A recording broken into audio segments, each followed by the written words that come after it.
An unusual phenomenon and rare treat for much of the country this weekend. Millions of Americans getting a glimpse of the northern lights, even in the country's south. But the beautiful show in the sky may cause power and communications outages. ABC's Phil Lipoff explains why. Good morning, Phil. Good morning, Janae. Guys, good morning to you. Yes, the Northern Lights had millions of people, possibly billions, depending on how many were looking up at the sky last night, seeing something amazing. It was first seen across Europe before moving across the U.S.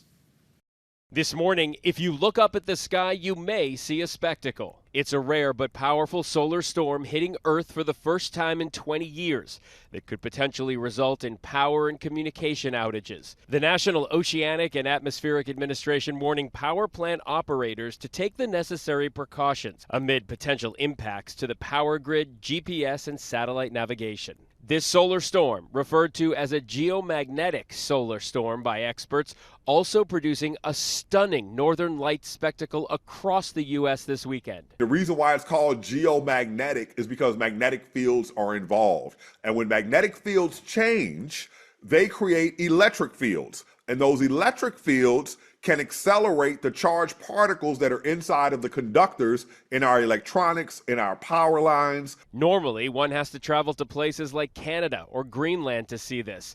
But with the largest geomagnetic storm in almost 2 decades reaching Earth's atmosphere, the skies lighting up across America with colors seen as far as Florida and Texas. It does have an effect on a natural occurrence that we call the northern lights. So they should be brighter. They should descend to lower latitudes on the planet. This video from Vermont showing the lights dazzling in the sky above Mount Mansfield. And in Lake Conroe, Texas, you can see them shimmering above the water. This display even extended to other countries like Italy and the UK.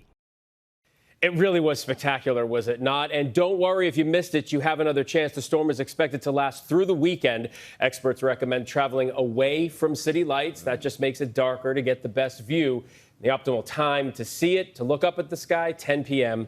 to 2 a.m. So obviously not Manhattan. Yeah. Yes, not Manhattan, not for us, not for people who I work was going to shows. say, and not for anyone over the age of 35 who can't stay up that late. Not dirty bedtime. What are you talking But about? the images were beautiful, Beautiful. Bill. Thank Yeah. you. Now let's turn to Samara to break this all down. Good morning, Samara. That is the sun behind you. That is. Take a look. It is alive. What is our sun? It's a ball of hot gas, mainly hydrogen and helium, and it's active. If you look at this shot, you can actually see recordings over the past few hours of the solar flares surrounding the coronal mass ejections spewing out of the sun. What is coming out of the sun? Highly charged particles. They're riding the solar winds at about 1.5 million miles per hour. They try and bend around our magnetic field, hitting it, and they sneak into the northern poles. Now, I want you to look why the colors. Well, those molecules interact with oxygen and nitrogen, giving us the different colors.